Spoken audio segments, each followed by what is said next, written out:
दुनिया भर में डीजल, पेट्रोल और अन्य पेट्रो पदार्थों के सीमित भंडार होने से वैज्ञानिकों के सामने एक समस्या सामने आ रही है। हाइड्रोजन इसका विकल्प जरूर माना जाता है, मगर इसे बनाना और स्टोर करना भी कठिन है। ऐसे में आईआईटी बीएचयू के वैज्ञानिकों ने इस सवाल का जवाब तलाश लिया है।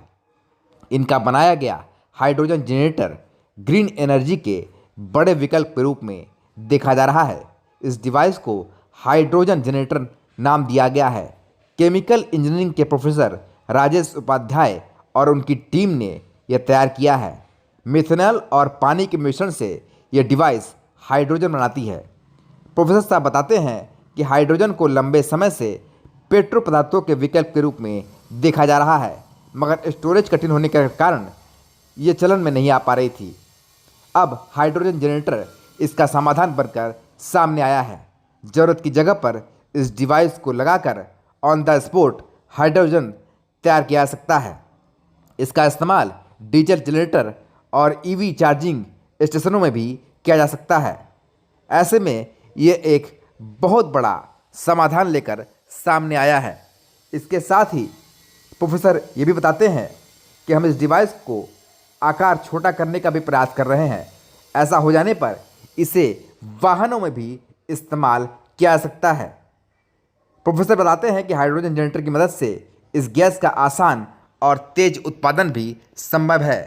50 मिलीलीटर मिथेनॉल और पानी के मिश्रण से 1 मिनट में 60 लीटर हाइड्रोजन पैदा कर सकती है। ज़रूरत के हिसाब से इसकी क्षमता कम या ज़्यादा भी की जा सकती है। ऐसे में यह न सिर्फ सस्ता होगा, बल्कि 70% तक कम खर्च में ये उत्पादन हो पाएगा। मिथेनॉल 25 रुपये प्रति लीटर की दर से उपलब्ध हो सकता है, जबकि अन्य ईंधन इससे काफ़ी ज़्यादा महंगे हैं।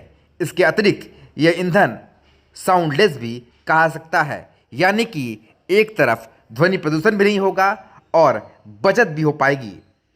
इसे 700 बार के वायुमंडलीय दबाव पर रखना पड़ता है। हाई प्रेशर के कारण कई हादसे होने की आशंका बनी रहती है। हाइड्रोजन जनरेटर इस तरह की हादसों की आशंका को भी कम करेगा। इथेनॉल से हाइड्रोजन बना रहे हैं। अब जब हम हाइड्रोजन और डीजल का कंपैरिजन करते हैं तो हाइड्रोजन की एनर्जी बहुत ज़्यादा होती है डीजल से। तो उसमें अगर हम मिथेनॉल को हाइड्रोजन बनाएं और हाइड्रोजन से यूज करें तो फिर हमारा जो कंपैरिजन होगा वो हाइड्रोजन ज़्यादा एनर्जी देगा कंपेयर टू डीजल के। हमें डीजल मतलब जितना कितनी जो है ऊर्जा लगेगी या फिर मिथेनॉल लगभग अगर हम बात करें पर किलोवाट तो डीजल जितना 1 किलोवाट को जलाने में चलता है अराउंड 500 to 600 ml हमें लगेगा पर आवर मिथेनॉल। उतना ही पावर जनरेट करने के लिए अगर हम मिथेनॉल से हाइड्रोजन बनाएं और हाइड्रोजन से फिर 1 किलोवाट बिजली बनाएं तो जी। आगे क्या भविष्य में इस तकनीक को लेकर मतलब संभावना है? हाँ, ये टेक्निक और सस्ती हो सकती है। हम बायोमिथेनॉल की बात कर रहे हैं। इसका अगर हम बल्क लेवल पे प्रोडक्शन करें तो इसका कॉस्ट और भी कम किया जा सकता है। आई थिंक हाफ किया जा सकता है। और इस पे हम बहुत सारा काम कर रहे हैं इसको ऑन बोर्ड लाने के लिए भी और बहुत सारा इसको स्केल अप करने के लिए। जैसे अभी हमारे ऑनरेबल ट्रांसपोर्ट मिनिस्टर जो हैं नितिन गडकरी जी ने हाइड्रोजन कार के बारे में बात की है। तो हाइड्रोजन कार में भी ये होगा कि हाइड्रोजन कहाँ से लाया जाए। तो इसको हम अपने जो डिवाइस को पेट्रोल पंप्स पे इंस्टॉल कर सकते हैं क्योंकि ये बहुत कॉम्पैक्ट है और वहाँ पर हाइड्रोजन जनरेट कर सकते हैं जो हाइड्रोजन फिलिंग स्टेशन जैसा काम किया जा सकता है।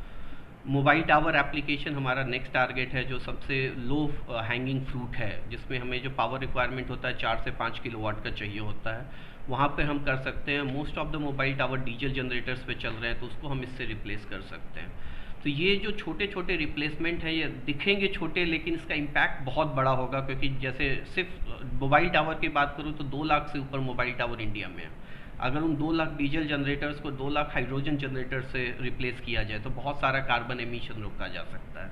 ऐसे ही पावर बैकअप एप्लीकेशन किया जा सकता है। ईवी चार्जिंग में बहुत बड़ा गेम चेंजर हो सकता है ये, कि हम एक ग्रीन एनर्जी से ईवी को चार्ज करेंगे। तो ये बहुत सारा एप्लीकेशन इसका हो सकता है और अभी हम इसको और ज़्यादा काम कर रहे हैं, जिसमें हम ट्राई कर रहे हैं कि इसको हम ऑन बोर्ड लाएँ, मतलब इसी डिवाइस को हम कार के अंदर या ट्रॉली के अंदर इंस्टॉल कर सकें और हाइड्रोजन से उसको चलाएँ। इस समय ऑन रोड? हाँ, कर सकते हैं। इसको अभी ऑन बोर्ड जिसको हम बोलते हैं अभी, तो ऑन बोर्ड को भी करने के लिए हम बहुत सारा इस पे काम कर रहे हैं। अभी इस समय ऑन रोड है तो अभी ये ऑन साइट है, मतलब On site है। स्टेशनरी एप्लीकेशंस के लिए काम हो सकता है, मोबाइल्स के लिए नहीं।